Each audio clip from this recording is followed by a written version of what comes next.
আজকে আমরা হোস্টেলে যেই কজন আছি সবাই মিলে ভাবলাম যে কিছু খাওয়া যাক, কারণ আজকের হোস্টেলের রাতে যে মিলটা ছিল ওটা একদমই ভালো ছিল না।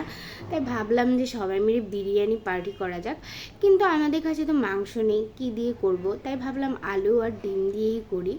যেইভাবে সেই কাজ, তাড়াতাড়ি করে তড়িঘড়ি করে সব প্রস্তুত করতে আরম্ভ করে দিলাম। এখানে তো আমি পেঁয়াজ কেটে নিচ্ছি, আর মুসলিমা হচ্ছে একপাশে আমাকে ডিম সেদ্ধগুলো ছুলে দিচ্ছে। আমরা হচ্ছে যে ডিম আর আলুটা একটু সেদ্ধ করে নিয়েছি, মানে আলুটা একটু সেদ্ধ করে নিয়েছি ডিমের সাথে। আমাদের হোস্টেলের আলুগুলো কেমন জানেন, যতই আপনি সেদ্ধ করুন এগুলো না সেদ্ধ হতেই চায় না। তাই আমরা আগে থেকে এগুলো একটু সেদ্ধ করে নিচ্ছি। আর আমাদের কাছে আগে থেকে একটু বেগুন ভাজা ছিল, ভাবলাম যে বিরিয়ানির সাথে একটু বেগুন ভাজা খাওয়া যাক, তাই এখানে বেগুন ভাজা ভেজে নিলাম। আর তারপর কড়াইতে তো আলুগুলো ভেজে নিচ্ছি এখন সেদ্ধ করা।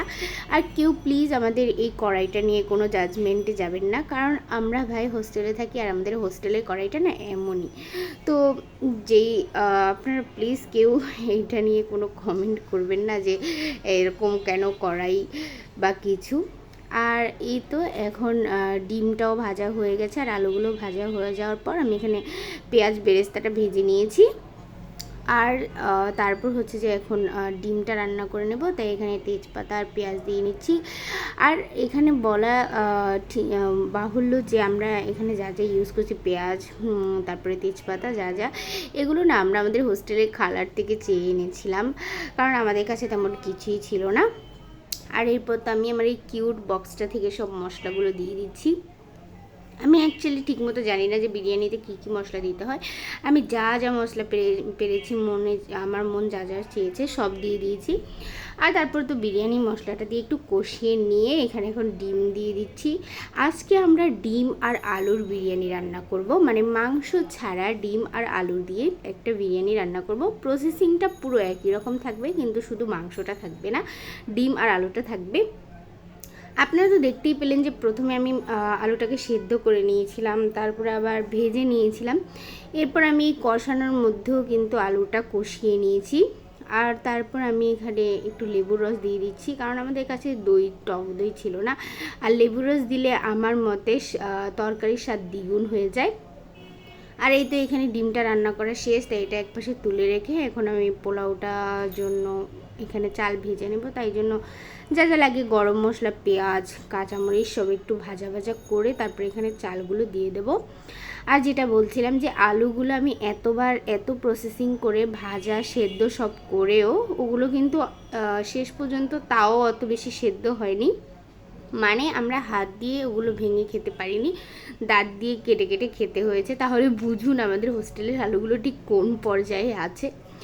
আর তারপর তো এখানে চালটা ভেজে নিলাম আর পরিমাপ অনুযায়ী এখানে জল দিয়ে দিয়েছি।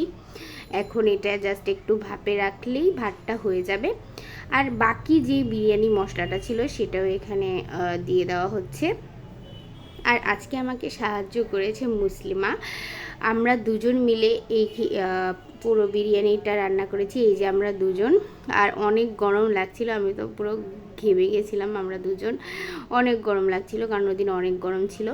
আর এরপর তো ভাতটা হয়ে গেছে, এখন এর মধ্যে ডিম আর আলু যেটা রান্না করে রেখেছিলাম সেটা মিশিয়ে দেব। তাই জন্য এখানে এগুলো ঢেলে আমি ভালো মতো করে নেড়ে টেড়ে এগুলো মিশিয়ে নিচ্ছি। আমাদের আশেপাশের কোনো পরিবেশ আপনারা দেখবেন না প্লিজ, আপনারা শুধু রান্নাটাই উপভোগ করুন, কারণ আমাদের হোস্টেলের এই মানে সব জিনিসটাই একটু ওলটপালট, কারণ হোস্টেলে যারা থাকে তারাই বুঝতে পারে আসলে। তো যাই হোক, এখানে বিরিয়ানিটা একটু নাড়াচাড়া করে দেওয়ার পর আমি যে বেরেস্তাটা ভেজে রেখেছিলাম এটা দিয়ে আমি এটাকে 10 মিনিটের মতো ঢেকে রাখবো হালকা আছে, তাহলে আমাদের বিরিয়ানি একদম রেডি হয়ে যাবে।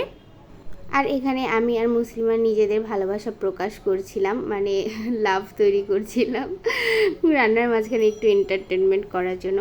আর এখন তো খাওয়ার পালা, রান্নাবান্না সব শেষ। আমরা কোকাকোলাও অ্যারেঞ্জ করেছিলাম, ফ্রিজে ঠান্ডা জল, এরপর সালাদে ছিল শসা, লেবু, আর এই যে আজকে শো স্টপার বিরিয়ানি।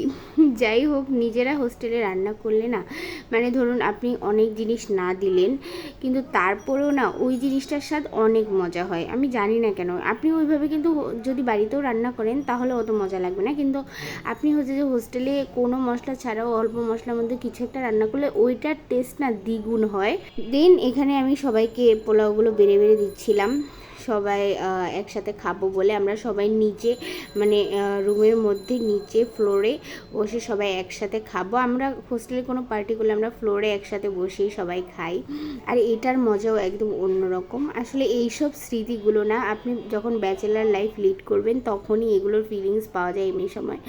যারা ব্যাচেলার লাইফ লিড করেনি তারা কখনই এইসব আনন্দ হয়তো বা পাবে না। রান্না করতে করতে আমার কড়াইয়ের একটা হাতল ছুটে গিয়েছিল, তো এখানে একটা হাতল হচ্ছে নেই। আর এরপর তো মিতো এখানে সবাইকে বেগুন ভাজাটা সার্ভ করে দিচ্ছে, আর কোকাকোলাটাও আমরা নিয়ে নিয়েছি আমাদের যার যার গ্লাসের মধ্যে মানে মগের মধ্যে। আর এই যে সবাই এখন খেতে বসে পড়েছি, আমি, মিতু, তোয়া, মুসলিমা সবাই মিলে খেতে পড়েছি। আর যেটা বলছিলাম যে রান্না যেমনই হোক আপনার অনেক ভালো লাগবে, তো অনেক ভালো লেগেছিল সবাই জাস্ট এত পেট পুড়ে খেয়েছি যে পেটের মধ্যে আর জায়গাই ছিল না, মানে আমরা আর নড়তেই পারছিলাম না, সবাই এত খেয়েছি পুরো পেট ফুল হয়ে গেছে। তারপরেও এইটুকু আমরা খেতে পারিনি, এই যে এতটুকু বেঁচে ছিল সবাই মিলে শেষ করতে পারিনি। আর এই তো আমাদের খাওয়া দাওয়ার পর আমরা 1 ঘন্টা সবাই মিলে গল্প করেছিলাম বসে বসে। রেডি, আজকের ভিডিও এই পর্যন্তই। সবাই ভালো থাকবেন, সুস্থ থাকবেন, দেখা হবে নেক্সট ভিডিওতে। ততক্ষণ পর্যন্ত টাটা।